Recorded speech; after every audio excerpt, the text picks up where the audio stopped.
विलिनीकरणाबद्दल mobile भर पुरावे, दादांसोबत NDA मध्ये राहायचं की बाहेर पडायचं हे ठरलं होतं.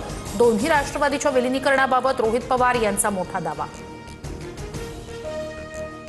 माझा भाऊ राहिला नाही, आता काही अर्थ उरत नाही. अजितदादांनी घेतलेले निर्णय त्यांच्या सोबतच गेले. विलिनीकरणावरील प्रश्नावर सुप्रिया सुळे यांचं भाष्य.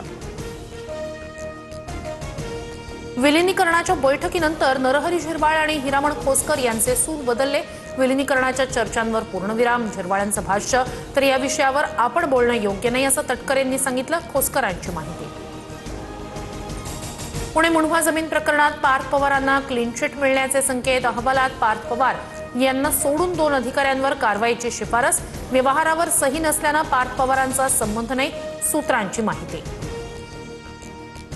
अजित पवारांच्या विमान अपघातातील ब्लॅक बॉक्स आगीमुळे जळला. नागरी उड्डाण मंत्रालयाची धक्कादायक माहिती. दोन्ही रेकॉर्डरमधील डेटा रिकव्हर करण्याचं काम सुरू. एअर ॲक्सिडेंट इन्व्हेस्टिगेशन ब्युरोची माहिती. ब्लॅक बॉक्स आगीपासून सुरक्षित पण राजकारणापासून नाही. दादांच्या अपघाताबाबत राजकारण तपासलं पाहिजे.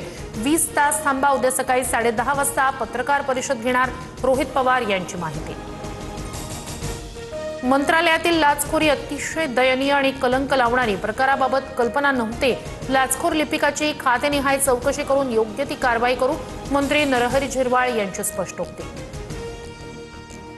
शिवप्रेमींच्या भावना दुखावल्या त्याबद्दल दिलगिरी व्यक्त करतो. माझ्या शब्दांचा जाणीवपूर्वक विपर्यास करण्यात आला.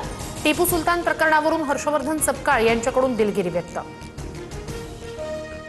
एकनाथ शिंदेंवर विडंबनात्मक काव्य करणारा कुणाल कामरा वर्षभरानं मुंबईत. हक्कभंग समितीसमोर हजेरी. सुषमा अंधारेही उपस्थित. तक्रारदार प्रवीण दरेकर अनुपस्थित असल्यानं आज साक्ष नोंदवली नाही. 10 मार्चला पुढील सुनावणी. मुलुंडमधील अपघात नाही तर प्रशासनानं केलेला खून. गाणी वाजवणारे रस्ते बनवून सरकार स्वतःची पाठ थोपटून घेण्यात मग्न. मुलुंडमधील अपघातानंतर अमित ठाकरेंचा सरकारवर निशाणा.